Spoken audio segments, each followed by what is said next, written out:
Setiap Jumat sore, jalanan antara Bekasi dan Bandung dipenuhi pengendara motor yang mengejar waktu, membelah kabut senja untuk pulang ke rumah masing-masing. Sebagian berhasil tiba di rumah, menunaikan rindu yang tertahan selama hari kerja. Namun, tidak semua cerita berakhir seperti itu. Di daerah Jonggol, ada satu ruas jalan alternatif yang sepi dan jarang dipilih orang. Bukan karena rusak, tapi karena ada sesuatu yang membuat penduduk sekitar enggan membicarakannya. Jika dipaksa bertanya, mereka hanya akan menjawab, "Jangan lewat situ malam hari, apalagi sendirian." Sudah bertahun-tahun, cerita tentang warung kopi tua itu hanya beredar dari mulut ke mulut, antara sopir truk, pengendara ojek lintas kota, dan para penjaga tambal ban, yang hanya berani bicara bila matahari masih tinggi. Warung yang katanya muncul hanya untuk orang-orang tertentu. Warung yang tidak benar-benar ada, tapi meninggalkan jejak. Mereka yang pernah singgah di sana, tidak semuanya kembali waras. Ada yang hilang arah, ada yang tak bisa lagi bicara, dan ada pula yang tak pernah sampai ke rumahnya. Tapi selalu ada satu kesamaan. Cerita tentang seorang penjaga warung tua, kopi pahit yang dingin, dan jam-jam yang tak bergerak. Dan kisah ini, tentang seorang bapak biasa yang hanya ingin pulang ke rumahnya, adalah satu dari sedikit yang bisa diceritakan kembali, meski tidak sepenuhnya dimengerti. Sebab terkadang, yang ingin pulang tidak hanya manusia. Pak Darto menarik resleting jaketnya hingga ke leher. Angin sore sudah mulai turun perlahan dari langit Bekasi yang muram. Suasana kantor tempatnya bekerja sepi, hanya tinggal beberapa karyawan yang masih merapikan meja atau menunggu macet reda. Tapi Pak Darto tak bisa menunggu lebih lama. Sudah jadi kebiasaan selama 3 tahun terakhir. Setiap Jumat sore, ia menempuh perjalanan pulang ke Bandung, naik motor. Rumahnya kecil, sederhana, di daerah Ujung Berung. Di sanalah istrinya, Bu Yani, dan anak sematawayangnya, Galih, menanti. Motor Supra X 125 tua miliknya sudah terisi penuh bensin. Tas selempang berisi baju ganti dan aleh-aleh kecil untuk anaknya tersampir di punggung. Ia sempat mengecek ponselnya, baterai 76%. Cukup kalau tak terlalu sering mainan GPS. Jam di dashboard motor menunjukkan jam 18:02 saat ia menyalakan mesin dan keluar dari parkiran. Langit mulai berubah jingga keabu-abuan, pertanda malam akan datang lebih cepat dari biasanya. Biasanya, ia akan ambil jalur umum, masuk tol dalam kota, lanjut ke Cikampek, lalu ambil arah Bandung via Subang. Tapi malam ini, entah kenapa, dia merasa ingin mencoba jalur alternatif yang pernah disebut temannya lewat jalur Jonggal Karyo, yang katanya lebih cepat kalau malam. "Awas, jalurnya sepi banget bro," kata teman kantornya dulu. Tapi Pak Darto pikir, toh dia bukan anak muda nekat yang suka kebut-kebutan. Dia hanya ingin cepat sampai rumah, menikmati makan malam bersama keluarganya. Menjelang keluar dari Bekasi, lampu-lampu jalan mulai jarang. Bangunan berganti sawah dan kebun. Pak Darto menyalakan lampu jauh. Lagu dangdut klasik mengalun pelan dari speaker kecil yang menempel di setang motornya teman sejati. Perjalanan malam yang panjang. Di tengah perjalanan, ia sempat melihat ibu-ibu penjual jagung bakar di pinggir jalan. Juga anak-anak yang masih bermain bola di lapangan tanah. Semua tampak biasa saja, nyaman. Namun, di dalam dirinya, ia merasa ada sesuatu yang sedikit berbeda malam ini. Bukan firasat buruk, hanya perasaan seperti sedang diperhatikan. Ia menapisnya, menarik napas panjang. Angin malam mulai lebih dingin. Langit gelap pekat tanpa bintang, tapi motor terus melaju, menembus perbukitan sunyi, menuju rumah yang ia rindukan. Ia belum tahu bahwa malam ini bukan hanya rumah yang sedang menunggunya.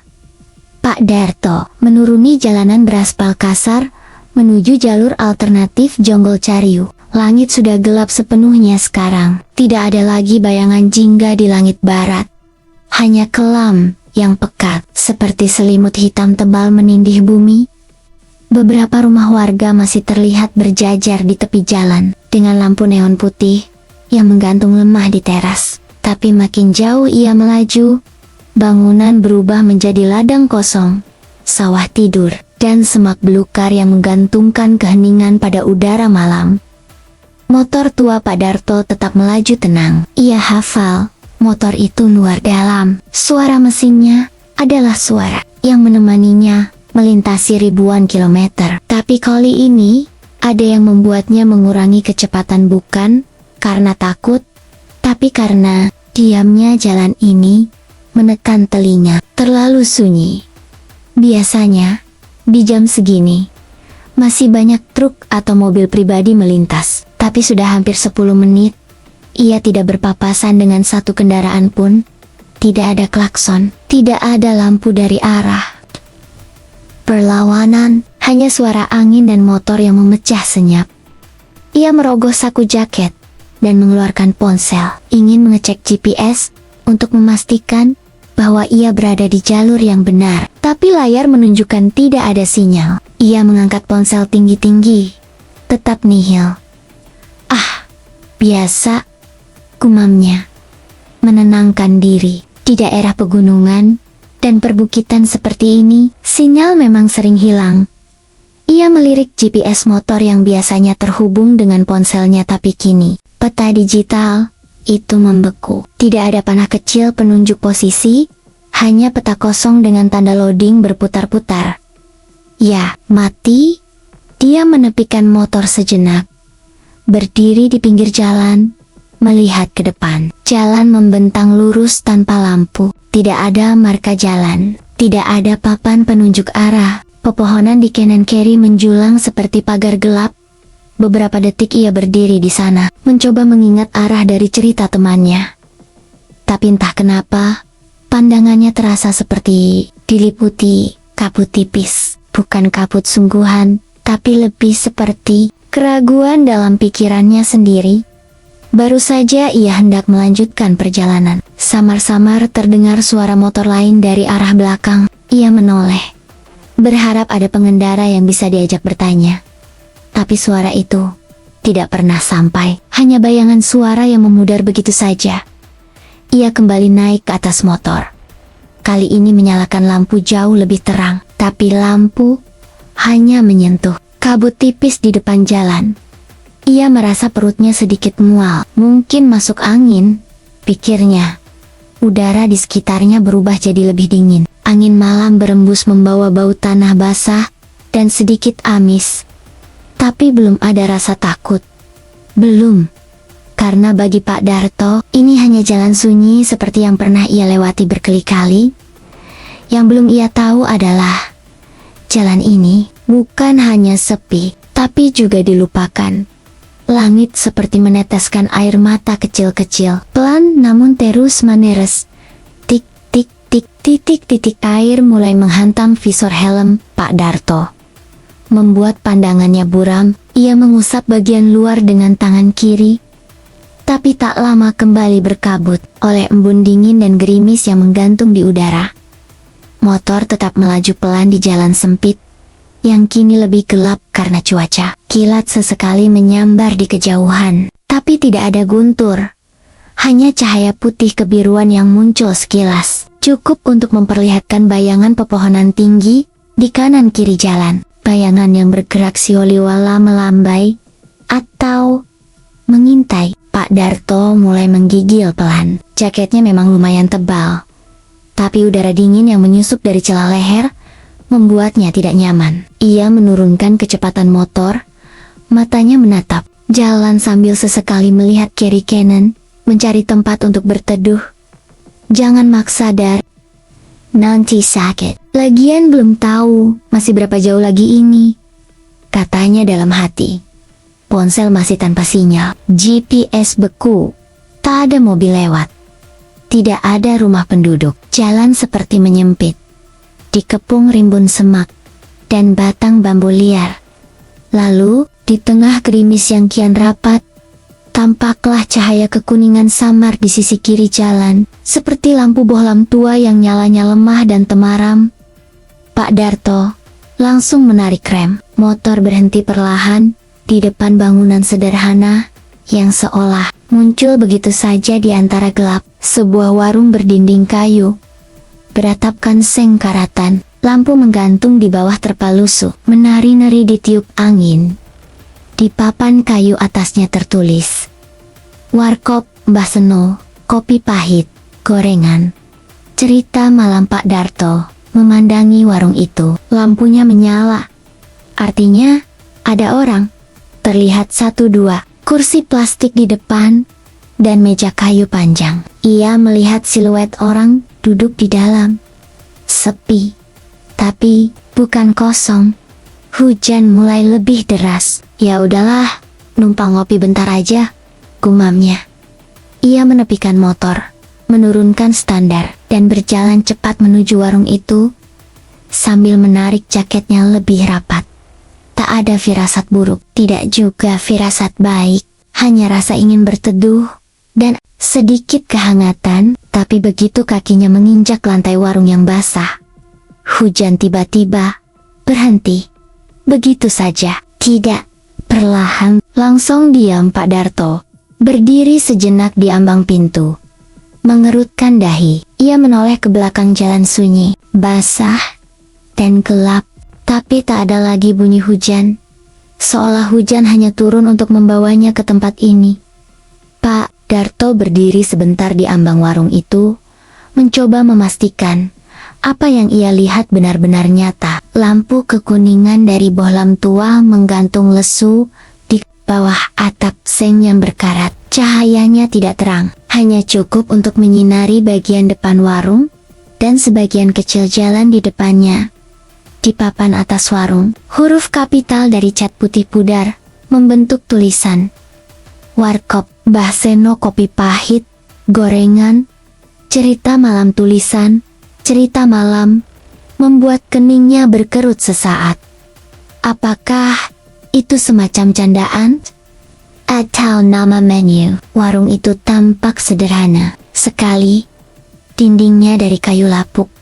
Beberapa papan terlihat miring dan berlubang. Di depan warung ada 2 bangku plastik berwarna hijau kusam dan sebuah meja kayu panjang dengan taplak plastik motif bangga-bangga yang mulai robek di pinggirnya. Dari balik warung, tampak seorang lelaki tua duduk diam di kursi kayu, menatap ke arah jalan. Ia mengenakan peci hitam lusuh, sarung batik, dan jaket tua warna coklat yang menggantung longgar di bahunya. Rambutnya sudah sepenuhnya putih, wajahnya tenang, sangat tenang, terlalu tenang. Pak Darto menyapa dengan sopan, "Permisi, Pak. Boleh numpang ngopi sebentar?" Lelaki tua itu tidak langsung menjawab, hanya menoleh pelan, menatap Pak Darto dengan mata yang tidak menyipit, dan tidak pula terbuka lebar tatapan datar. Nyaris tanpa ekspresi. Akhirnya ia mengangguk sekali. "Silakan Andoro." Sapaan itu membuat Pak Darto sedikit heran. Andoro? Ia bukan orang Jawa berdarah ningrat, apalagi dari keluarga bangsawan. Tapi ia tidak ingin berdebat, mungkin hanya kebiasaan si penjual. Ia duduk di bangku plastik, merasakan dinginnya plastik basah meresap lewat celana jeans. Pandangannya menelusuri interior warung. Ada rak rokok dengan merek-merek yang sebagian sudah tidak beredar lagi. Ada toples kaca isi kerupuk yang terlihat alot. Di sudut ruangan tampak termos tua dan teko aluminium. Semuanya seperti warung biasa, kecuali satu hal.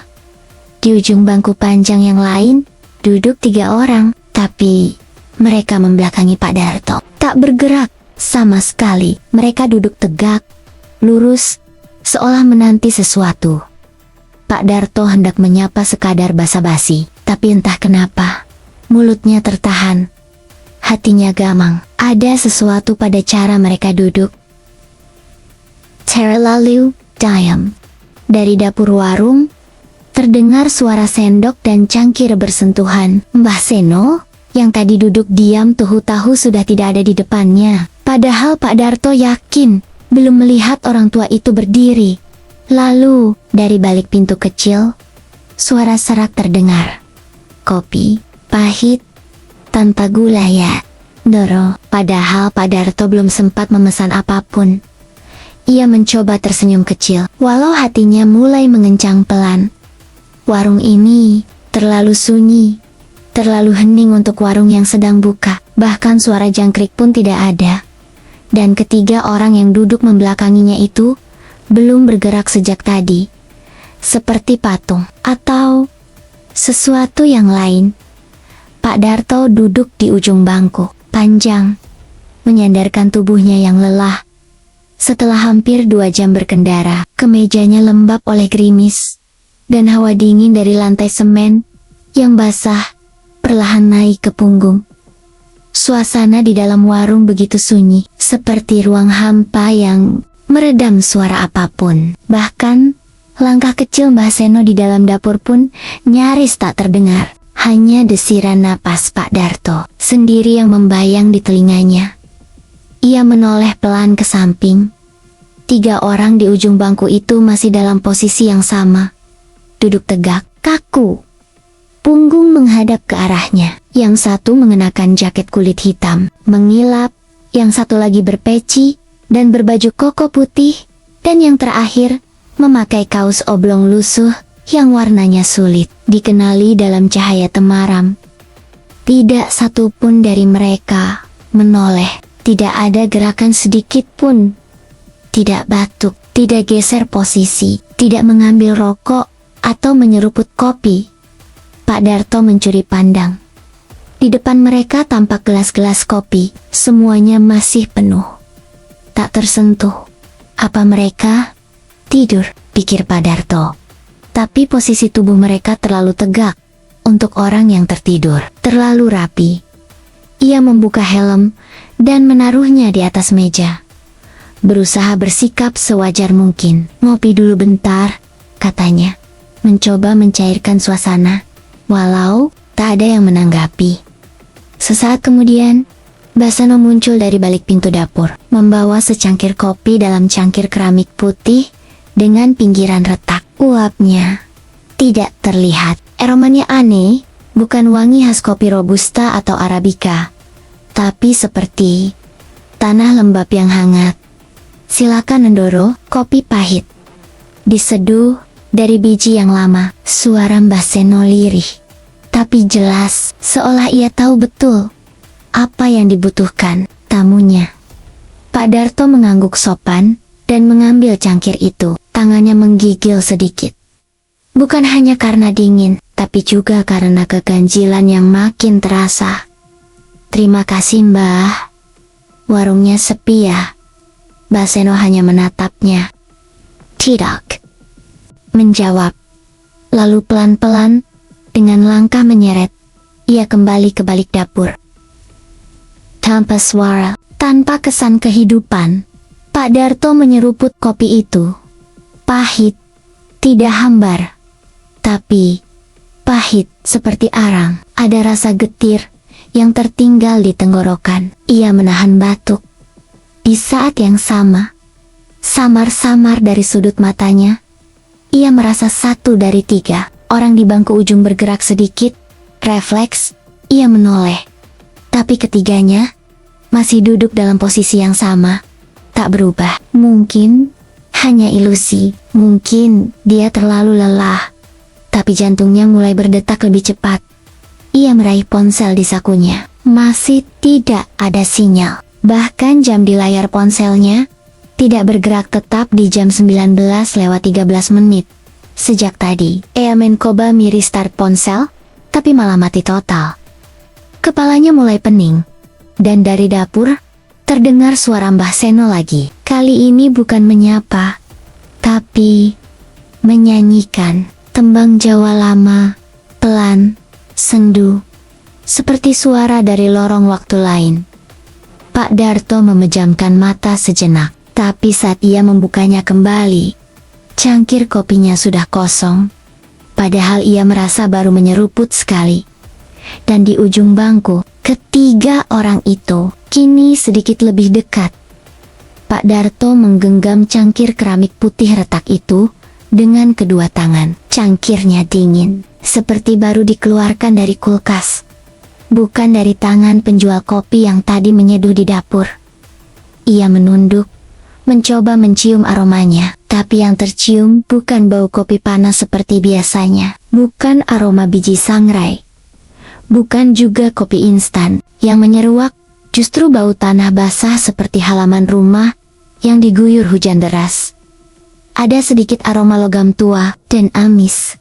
Ia menatap isinya. Hitam legam, tak beruap, tidak ada gelembung, tidak ada asap panas. Dengan ragu, ia menyeruput sedikit, hanya sedikit. Rasanya langsung menghantam lidah. Pahit, tapi bukan pahit yang biasa, bukan pahit elegan, seperti kopi hitam seduh biasa. Ini pahit, seperti air rebusan arang basah yang dicampur dengan batu kali, dan dingin, bukan suhu ruang, tapi dingin, seperti air sumur tua yang belum tersentuh matahari. Pak Darto nyaris memuntahkannya, tapi ia tahan. Ia tak enak hati pada si pemilik warung. Wah, pahit bener ya mbah, katanya, berusaha tersenyum kaku. Ia menoleh ke arah dapur. Tapi sosok Mbah Seno tidak terlihat lagi. Dapur sunyi. Tidak ada bayangan. Tidak ada suara sendok. Tidak ada suara air mendidih. Seolah-olah warung itu telah kembali kosong. Hanya Pak Darto dan tiga sosok yang duduk. Dia membelakanginya. Ia kembali melirik ke ujung bangku. Mereka masih tak bergerak. Tapi satu hal membuat bulu kuduknya merinding tiba-tiba. Gelas di depan ketiganya kini juga kosong. Padahal sebelumnya kopi mereka belum tersentuh. Perlahan udara dalam warung berubah lebih dingin. Bukan karena hujan, bukan pula karena angin, tapi seperti hawa dingin yang menyerap dari dalam dinding warung itu sendiri. Pak Darto mencoba berdiri, hendak bertanya pada Mbah Seno, mungkin minta air hangat. Tapi saat ia menoleh lagi ke arah dapur, ia melihat sesuatu atau seseorang berdiri di balik tirai kain usang dapur. Tinggi, sangat tinggi, lebih tinggi dari pintu dapur. Siluet hitam itu tampak tidak memiliki wajah, hanya bentuk samar seperti orang berkerudung atau berjubah. Diam menatapnya. Pak Darto membatu di tempat. Kakinya terasa berat, keringat dingin mulai merembes dari pelipis, meski udara menusuk. Kemudian, sesuatu menyentuh bahunya. Ia tersentak, menoleh cepat. Tidak ada siapa-siapa. Tapi salah satu dari ketiga sosok yang duduk membelakanginya, kini duduk tepat di sampingnya, masih dengan posisi membelakangi, masih tak bersuara, masih kaku. Pak Darto duduk membeku, cangkir di tangannya mulai kehilangan bentuk di benaknya. Ia terlalu fokus pada sosok asing yang tadi duduk jauh di ujung, dan kini tanpa suara sudah ada di sampingnya, masih membelakanginya, masih diam, seolah tak mengenal konsep waktu. Dengan perlahan, Pak Darto berusaha mengalihkan perhatian. Ia menunduk, pura-pura memeriksa jam tangan digital murah yang selalu ia pakai, mencari alasan untuk tidak panik. Tapi jam itu menunjukkan ke 19,13 masih. Padahal, ia merasa sudah duduk di warung itu lebih dari 10 menit. Ia mengetuk layarnya, tidak berubah. Lalu ia pencet tombol lampu, layar menyala, tapi angka 19,13 tetap di sana. Berkedip sekali, lalu beku. Ia mendesah. Wah, mungkin baterainya habis, katanya dalam hati. Tapi saat ia menoleh ke dinding warung, matanya langsung terbelalak kecil. Ada jam dinding bundar tua di sana dengan bingkai kayu menghitam dan penutup kaca yang retak. Jarumnya juga menunjuk ke angka 7 lewat ke-13, tidak bergerak. Ia memutar kepala ke sisi lain. Di atas rak rokok, ada jam waker kuno, warna merah marun. Angkanya buram. Tapi, posisi jarumnya persis sama. Pukul 19,13. Matanya mulai menyapu warung dengan lebih teliti. Di rak bawah, ada jam alarm digital kecil yang lampunya menyala biru. Waktu yang ditampilkan, jam 19 lewat 13 menit, detik tidak bergerak. Sama seperti ponselnya. Seolah-olah waktu di warung itu telah membeku. Bukan hanya berhenti, tapi benar-benar membeku. Tidak ada yang berdetak. Tidak ada detik yang bergulir. Hanya hening dan hawa dingin yang makin menyelimuti tubuhnya. Pak Darto mulai merasa ada yang mengawasinya. Tapi, tidak. Dari depan, bukan dari dapur. Perlahan, ia merasa pandangan itu berasal dari 3 sosok yang duduk membelakanginya. Tapi bagaimana mungkin mereka tidak menghadap ke arah dia? Mereka tak bergerak sejak tadi. Tak ada suara, tapi entah bagaimana, aura mereka terasa makin dekat. Menekan, ia ingin berdiri, tapi tubuhnya mulai terasa berat. Napasnya pendek, bukan sesak. Tapi seperti ruangan itu menelan oksigen lebih cepat dari seharusnya. Dari balik tirai dapur, suara tembang Jawa terdengar lagi. Kali ini, lebih keras, lebih berat, dan ada suara langkah kaki kecil menyertainya. Langkah yang cepat dan ringan. Seperti anak kecil yang sedang bermain lari-larian. Padahal warung itu tidak besar, dan tidak mungkin ada anak-anak di tempat seperti ini. Pak Darto menggenggam cangkirnya lebih erat. Berusaha tetap sadar, tapi ia tahu waktu di warung itu telah mati, dan ia kini berada di dalamnya. Pak Darto duduk kaku di kursinya. Suasana di dalam warung masih pekat oleh kesunyian dan hawa dingin yang menyelusup hingga ke tulang. Namun, tiba-tiba dari arah belakang warung, dari balik tirai kain yang menutupi dapur, terdengar suara lirih. Bukan tembang Jawa seperti sebelumnya. Bukan suara Mbah Seno. Tapi suara lain. Bisikan, pelan, parau. Seperti suara orang kelelahan yang mencoba berbicara dari dasar sumur. Awalnya ia tak paham, tapi semakin ia diam, semakin suara itu jelas dengan nada yang hampir seperti rintihan. Tertahan, tolong. Boten saget matu. Boten saget matu. Tak bisa keluar. Tak bisa keluar. Pak Darto memicingkan mata. Hatinya mencelos. Ia melirik ke arah dapur. Kebalik tirai usang berwarna coklat kusam itu. Tirai itu tak bergerak. Tapi suara bisikan masih terdengar jelas. Kadang seperti orang tua, kadang seperti anak kecil, berganti-ganti. Tidak wajar. Perlahan, ia berdiri dari kursinya. Bah, panggilnya gugup. Mbah Seno yang entah sejak kapan sudah berdiri di sudut ruangan menoleh pelan. Tubuhnya kurus, posturnya membungkuk, dan matanya menatap tajam tapi kosong. Seperti orang yang tahu terlalu banyak, atau terlalu lama melihat hal yang tidak boleh dilihat. Pak Darto menelan ludah. Itu di dapur. Suara apa, Mbah? Mbah Seno tidak langsung menjawab. Matanya menatap lurus ke arah tirai. Sorotnya berubah gelap, tapi mulutnya menyunggingkan senyum tipis.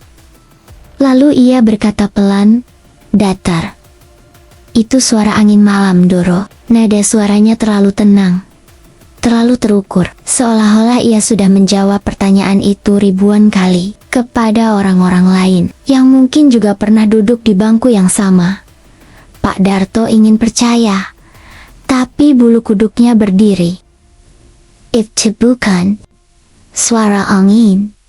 Ia tahu benar bagaimana suara angin menusuk daun seng, atau semilir yang menerpa dedaunan.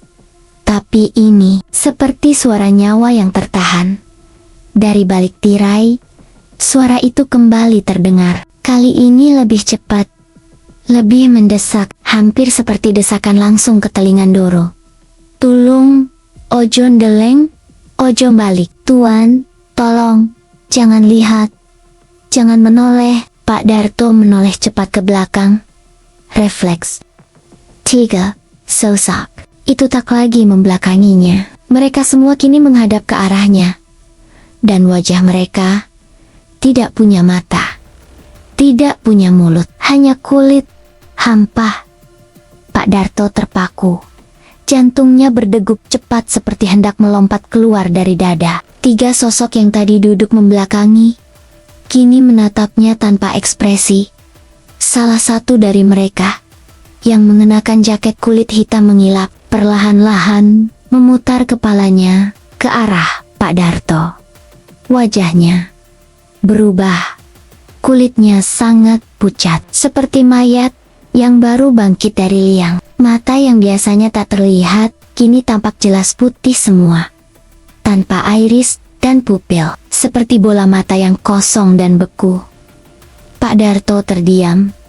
Seolah waktu berhenti lagi, sosok itu menatapnya dengan tatapan hampa, dingin, tanpa kehidupan.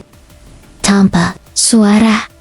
Beberapa detik terasa seperti menit, atau bahkan jam. Kemudian sosok itu kembali menoleh ke depan, membelakanginya seperti sebelumnya. Pak Darto merasa napasnya memburu. Tangan yang menggenggam cangkir kopi tiba-tiba gemetar hebat. Ia menatap ke arah Mbah Seno yang berdiri di sudut, masih tersenyum tipis, tapi matanya kini memancarkan sesuatu yang dingin dan tak bersahabat. Pak Darto tahu dia tidak boleh tinggal lebih lama, tapi setiap kali ia bangkit dari kursi, tubuhnya terasa berat, seperti tertanam di lantai, seolah-olah ada yang menahan langkahnya.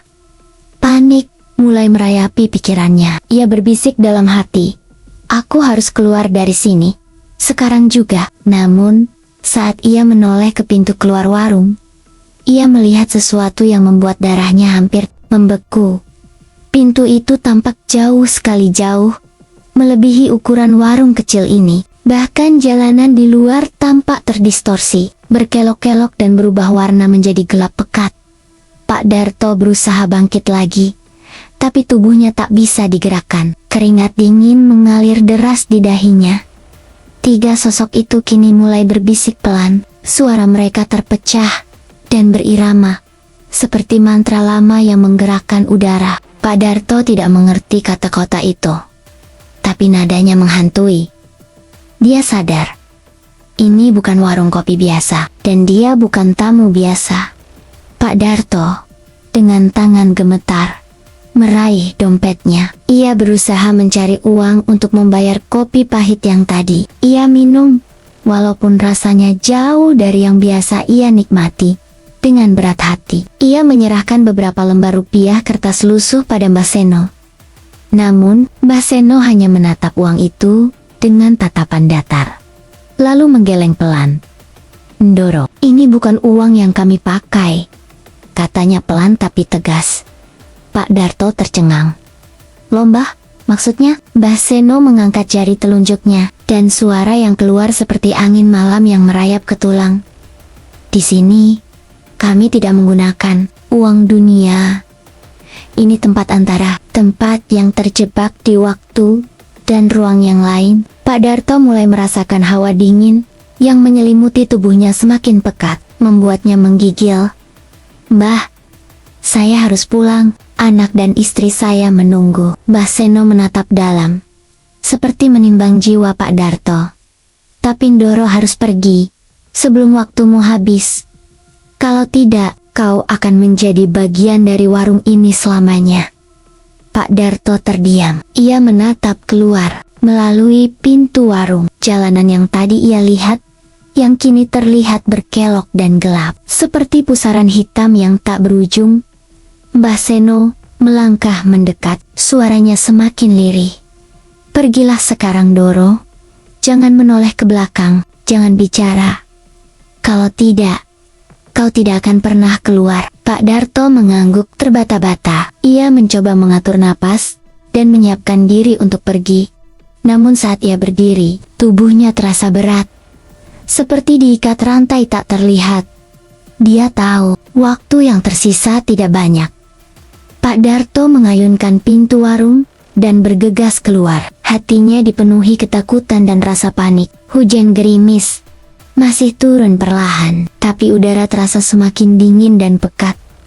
Ia mendekati motor kesayangannya yang terparkir tak jauh dari warung. Tangannya gemetar saat mengambil kunci dari saku jaket. Ia berharap dengan menyalakan motor bisa segera pergi dan menghilangkan perasaan mencekam yang menghantui. Namun, saat ia menekan tombol starter, motor tidak juga hidup. Suara mesin hanya teredam, seperti motor yang kehabisan tenaga. Pak Darto mencoba lagi dan lagi. Ia periksa tombol kontak, memutar gas, bahkan membuka jok untuk memastikan aki dan bahan bakar semuanya dalam kondisi baik. Tapi motor itu tetap diam membisu. Rasa cemas semakin menjadi-jadi. Angin malam meniup dedaunan dan daun-daun kering bergeser di tanah. Suara itu semakin terdengar jelas, seperti bisikan yang mengelilingi telinganya. Ia menoleh ke belakang warung. Tirai kain dapur yang tadi menyembunyikan sosok gelap masih bergoyang perlahan. Dari balik tirai, suara rintihan dan bisikan semakin mendesak. Pak Darto menengadahkan wajah, mencoba menenangkan diri. Aku harus keluar dari sini, gumamnya pelan. Ia mencoba menyalakan motor sekali lagi, namun sia-sia. Dalam keheningan malam itu, ia sadar satu hal. Motor yang selama ini mengantarkannya pulang, kini seperti diambil alih oleh kekuatan lain. Tidak ada jalan lain, kecuali menghadapi apa yang menunggunya. Di balik warung kopi hantu itu, Pak Darto putus asa. Dengan tangan gemetar, ia menuntun motornya menjauh dari warung yang semakin terasa seperti lubang hitam. Di malam itu, hujan gerimis semakin membasahi bajunya, tapi rasa takut membuatnya lupa dingin. Tiba-tiba, dari belakang, terdengar suara langkah. Kaki, bukan satu atau dua, tapi banyak langkah yang berlari cepat, berderap bergantian, seolah orang-orang mengejarnya. Jantung Pak Darto melonjak. Ia menoleh cepat ke belakang. Namun, tidak ada seorang pun di sana, hanya jalanan kosong yang diselimuti kabut tepes. Lampu jalan yang rimang-rimang tampak seperti lilin yang hampir padam. Ia berusaha menenangkan diri, berpikir mungkin itu suara angin atau bayangan dari pepohonan yang tak rembang-ngembing oleh angin malam. Namun langkah itu semakin dekat, seolah-olah ratusan kaki mengejar dari kejauhan. Semakin cepat dan semakin berat. Pak Darto berlari, menuntun motor dengan kedua tangan, berusaha menjauh secepat mungkin. Sesekali ia menoleh lagi ke belakang, tapi tetap hanya kosong. Tidak ada manusia, tidak ada suara selain gemerisik daun dan derap langkah yang hanya ia dengar saat ia berbelok ke jalan lain. Langkah itu tiba-tiba berhenti senyap. Pak Darto terengah-engah. Ia menyandarkan diri pada motor, menundukkan kepala, dan berbisik, apa yang sebenarnya terjadi di sini? Namun, ia tak menemukan jawaban. Hanya kegelapan dan bisikan angin yang membelai telinganya dengan suara dingin penuh misteri. Dalam kepanikan yang semakin menjadi-jadi, Pak Darto merasa bingung dan putus asa. Ia berbalik menuju warung kopi Mbah Seno yang tadi ia tinggalkan dengan harapan mendapat pertolongan. Namun, saat ia membuka pintu, suasana yang ia dapati berbeda jauh dari sebelumnya.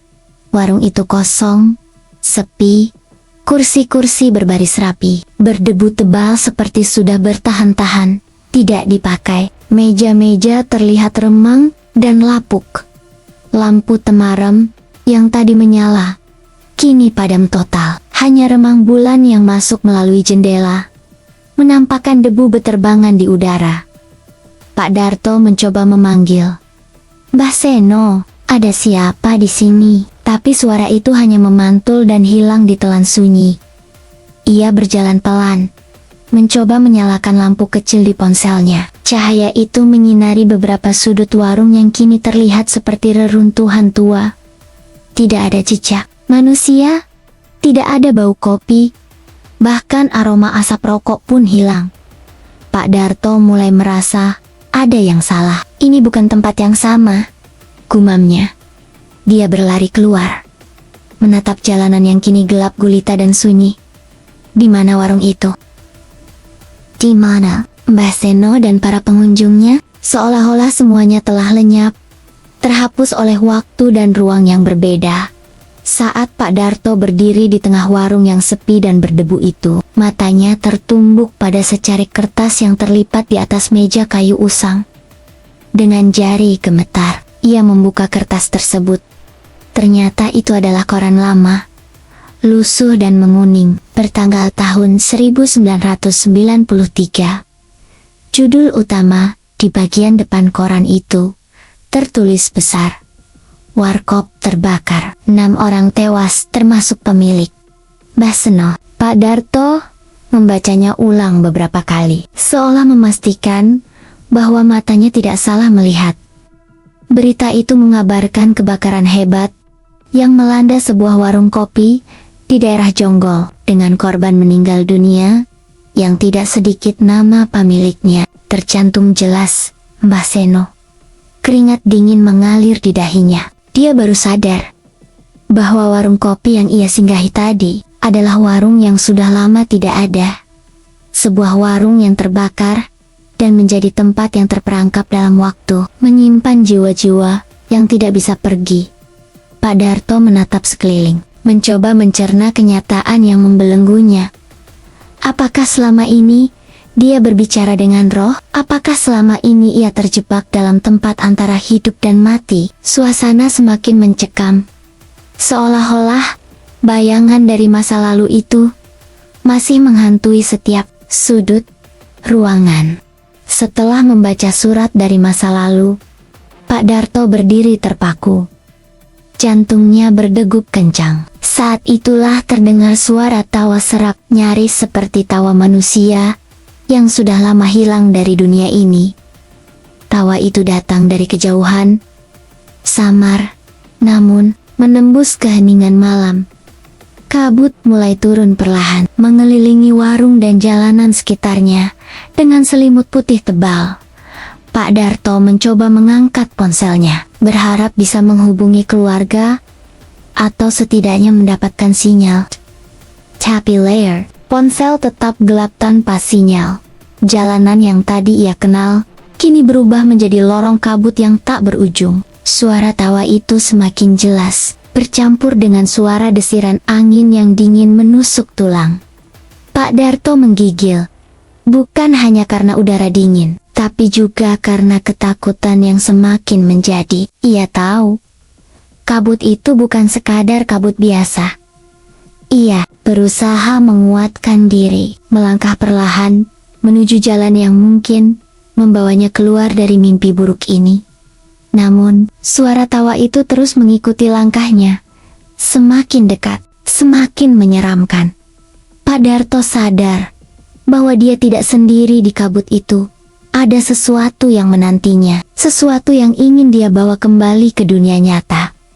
Kabut tebal menyelimuti sekeliling Pak Darto, seakan membungkusnya dalam keheningan yang mencekam. Di tengah kabut itu, perlahan muncul sosok-sosok bayangan yang berdiri berbaris menghadap ke arahnya.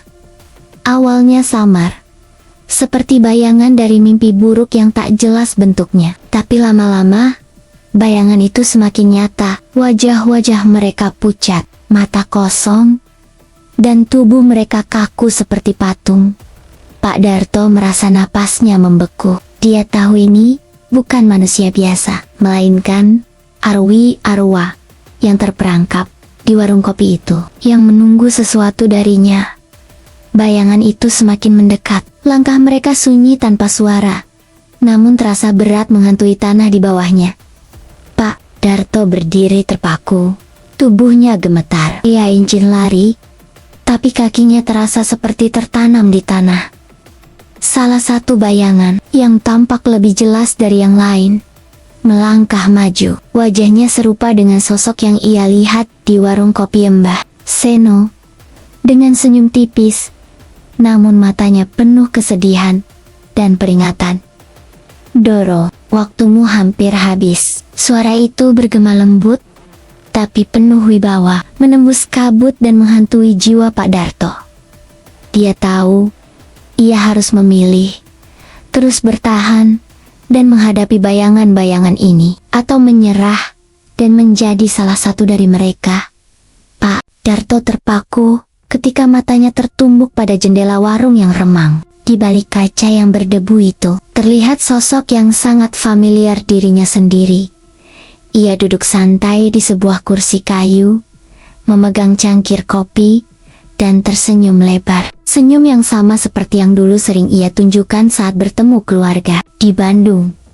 Tapi anehnya, Pak Darto tahu betul bahwa dirinya sedang berdiri di luar warung. Di tengah kabut yang dingin dan mencekam, ia mengedipkan mata, berusaha memastikan bahwa yang dilihat bukan halusinasi.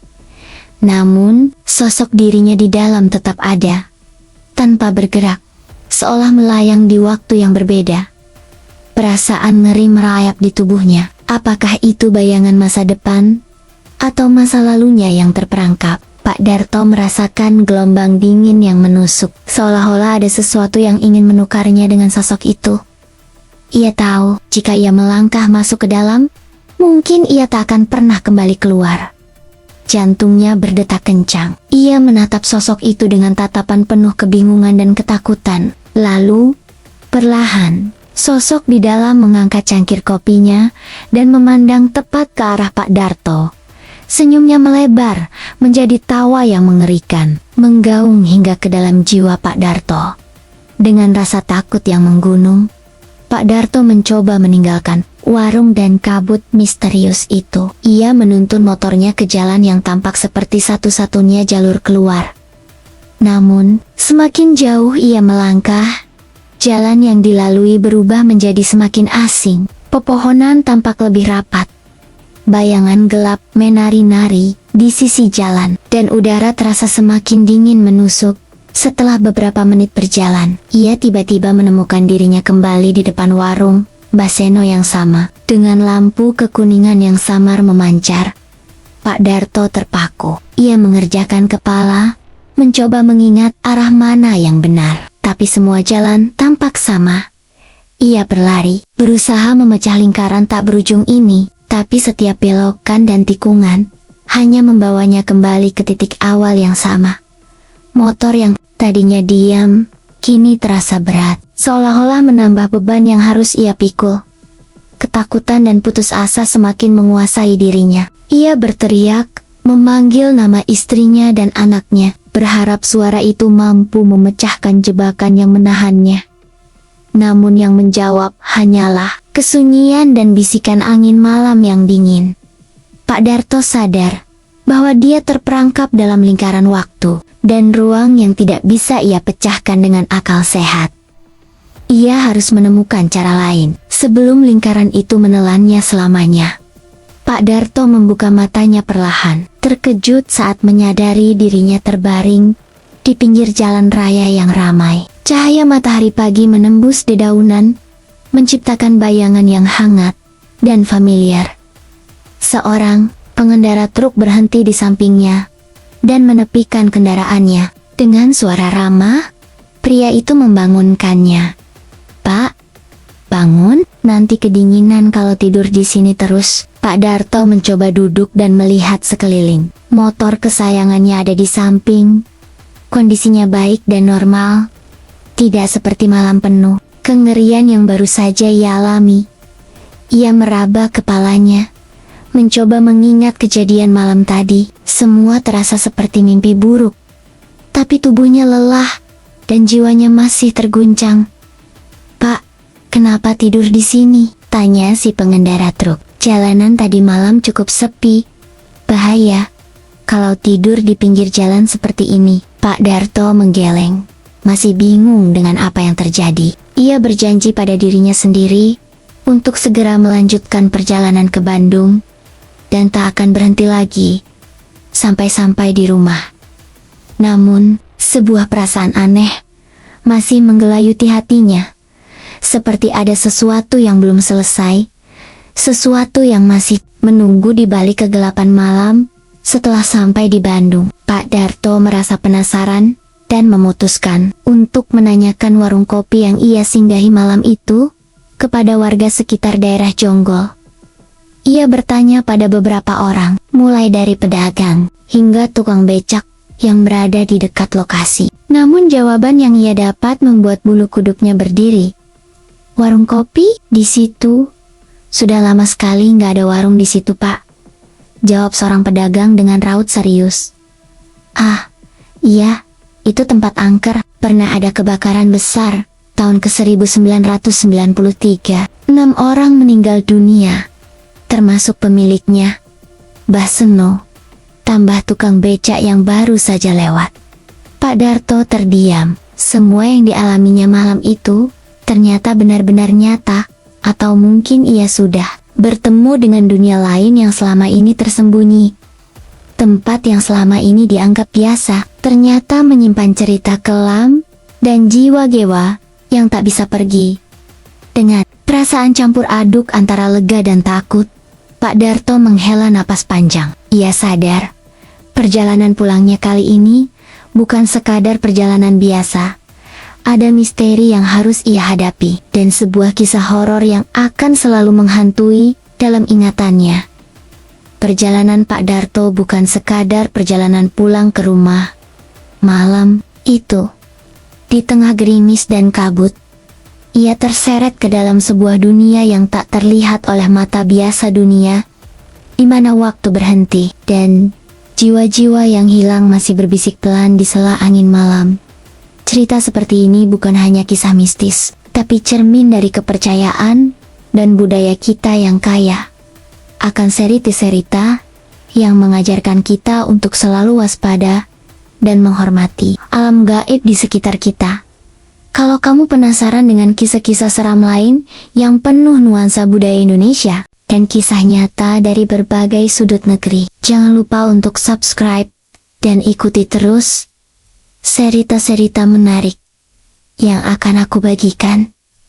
Karena di balik gelap malam dan kesunyian, selalu ada cerita yang menunggu untuk diungkap. Jangan lupa subscribe supaya kamu tidak ketinggalan kisah berikutnya yang akan membuat bulu kuduk merinding.